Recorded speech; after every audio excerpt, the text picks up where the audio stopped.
बिस्मिल्लाहिर्रहमानिर्रहीम। 29 अप्रैल 2024 के सेशन में आज डिस्कस करेंगे balancing acts through deceptive diplomacy. ये उम्मी अहमद ने लिखा है। इसमें हम जो टॉपिक्स आज कवर करने जा रहे हैं वह है कि डिसेप्टिव डिप्लोमेसी क्या होता है, इनिशियल जो फॉरेन पॉलिसी थी पाकिस्तान और इंडिया की आफ्टर इंडिपेंडेंस वो किस तरह उन्होंने बनाई थी और किस चीज़ पे बनाई थी, और इंडिया की डिसेप्टिव डिप्लोमेसी किस तरह कर रहा है यूएस और रशिया के साथ। तो बेसिकली इसमें यही हम डिस्कस करेंगे। डिसेप्टिव डिप्लोमेसी जो इसका मेन टॉपिक होगा, मेन थीम है डिसेप्टिव डिप्लोमेसी। शुरू करते हैं अपने पहले टॉपिक्स के। डेफिनेशन ऑफ डिप्लोमेसी क्या होता है। ये डिप्लोमेसी जो है ना, ये किसी भी कंट्री के साथ रिलेशन को बनाने में, फिर उनको मैनेज करने में, जो अलाइंसेस बनाए जाते हैं, जो मुआहदे किए जाते हैं, या डेलीगेटरी टास्क जो होती हैं, उसको डिप्लोमेसी कहते हैं।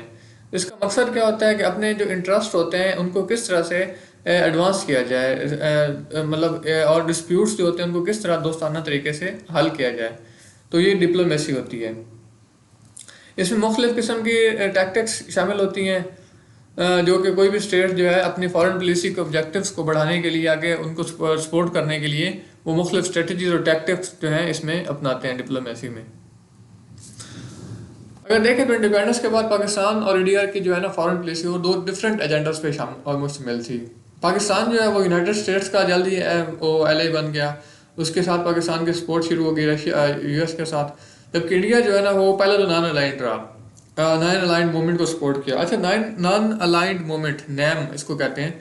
ये क्या थी, 1961 में ये कोल्ड वॉर के दौरान जो डेवलपिंग कंट्रीज थी उनकी एक तहरीक थी कि वो किसी भी बड़ी पावर के साथ या किसी बड़ी पावर के खिलाफ किसी किस्म की कार्रवाई में वो हिस्सा नहीं लेंगे। मतलब ना किसी पावर को सपोर्ट करेंगे, ना किसी को के खिलाफ काम करेंगे। इसको जो बनाने वाले मतलब थे इसके लीडर, जिन्होंने मुख्तलिफ कंट्रीज के जो इसमें शामिल थे, उसमें घाना, इजिप्ट, यूगोस्लाविया, इंडोनेशिया और इंडिया के जो थे ना लीडर्स उस टाइम के, वो इसके मतलब कह लें कि फोर फादर थे, इसको बनाने वाले थे इस मोमेंट को। तो उसमें तकरीबन 120 के करीब जो कंट्रीज हैं वो शामिल हैं। तो शुरू में तो इंडिया ने इसको नॉन अलाइंड मूवमेंट में शामिल रहा, लेकिन बाद में जो है जो इंडिया ने रशिया के साथ अलायंस बना लिया, और ऐसा अलायंस बनाया कि वो एक बड़े काफ़ी लंबे अरसे तक ये साथ चलता रहा। जिसकी आप देखें तो इस तरह के जो उन्होंने डिप्लोमेटिक मनूवर्स किए थे अलायंस वाले, ये सोवियत और अफगान वार 1980s में जब इंडिया ने डिसिसिवली जो रशिया का साथ दिया, वन साइडेड साथ दिया, तो ये जो था रशिया एक उनका कह लें कि मतलब पीक पे थे उनके रिलेशंस, इसमें नज़र आ रहे थे। जब रशिया ने इन्वेड किया अफगानिस्तान पे, तो इंडिया ने किस तरह से रशिया का साथ दिया। इसके अलावा दूसरी जगह अगर देखें तो इंडो पाक वार्स में भी जो चाइना का उस टाइम के दौर में जो हुई है, उसमें रशिया जो है उसने इसको इंडिया को बहुत ज़्यादा सपोर्ट किया था। लेकिन जब इंडिया ने देखा कि जो चाइना है वो उभरती हुई इकोनॉमी के तौर पर सामने आ रहा है और यूएस चाइना के खिलाफ है, तो इंडिया ने अपने स्ट्रेटेजिक जो अलायंसेस थे वो यूएस की तरफ शिफ्ट करना शुरू कर दिए। यहाँ तक कि 2002 के जो 123 एग्रीमेंट्स फॉर पीसफुल कोऑपरेशन जो इंडिया ने इसके साथ यूएस के साथ साइन किया था, तो ये एक बहुत बड़ी कंक्लूसिवली उनकी एक अलाइनमेंट थी, रीअलाइनमेंट थी। अच्छा, पहले डिस्कस करते हैं कि ये क्या था 123 एग्रीमेंट्स फॉर पीस कोऑपरेशन। इसको इंडिया यूएस न्यूक्लियर डील भी कहते हैं। इसके तहत इंडिया अपनी जो है न्यूक्लियर फैसिलिटीज़ हैं वो इंटरनेशनल एटॉमिक एनर्जी एजेंसी के सर्विलेंस में देने के लिए तैयार हो गया, और इसके जवाब में जो यूएसए था उसने इंडिया को सिविल न्यूक्लियर प्रोग्राम जो उनका था उसमें फुल सपोर्ट देने का इंडिया दिया। तो ये एक थी इंडिया यूएस न्यूक्लियर डील 2002।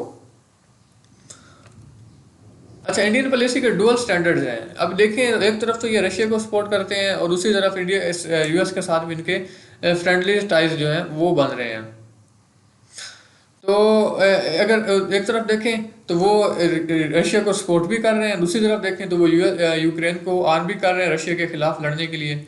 और इसमें जो रिलेशन की जो एक सा मतलब सिस्टम बना हुआ इंडिया के लिए बहुत ख़तरनाक है, डीबीएस इंटरप्ले बन गया उनके लिए। ये एक उनका मशकूक किरदार इसमें इंटरनेशनल अफेयर्स में उनका सामने आ रहा है। ये डबल पॉलिसी जो चल रहा है, डबल गेम कर रहे हैं रशिया और अमेरिका के साथ, तो ये उनके लिए, इसकी वजह से इनका इंटरनेशनल इमेज है वो काफ़ी ख़राब होता जा रहा है।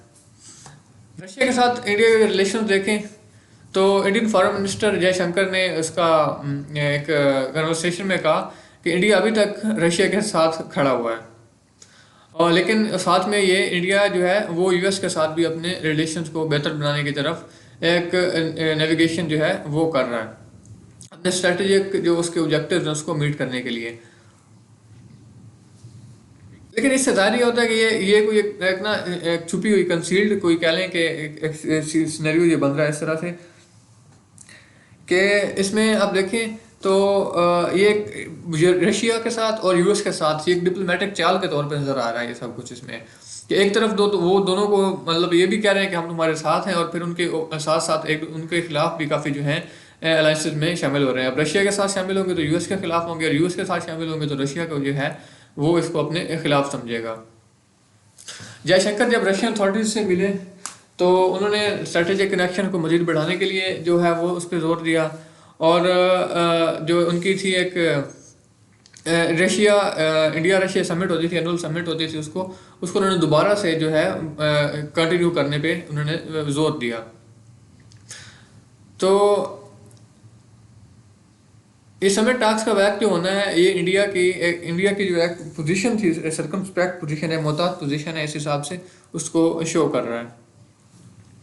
अब इंडिया डिसेप्शन किस तरह कर रहा है? अच्छा, डिसेप्शन जो है डिसेप्टिव डिप्लोमेसी, सॉरी इसका हम इसमें भूल गए थे कि क्या होता है।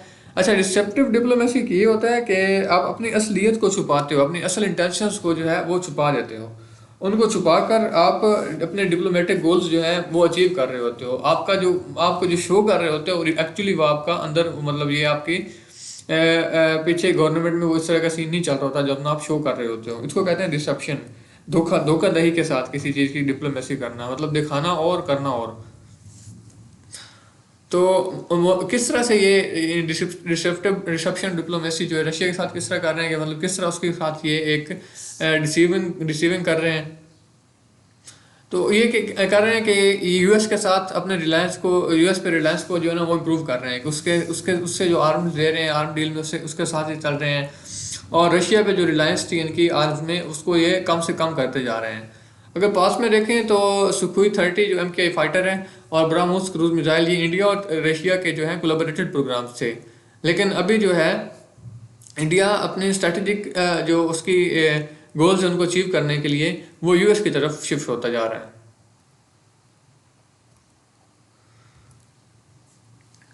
इंडिया जो है ऐसा दूसरा किस तरह से डिस्ट्रक्शन कर रहा है रशिया को, इंडिया जो है यूक्रेन को आर्म कर रहा है रशिया के खिलाफ।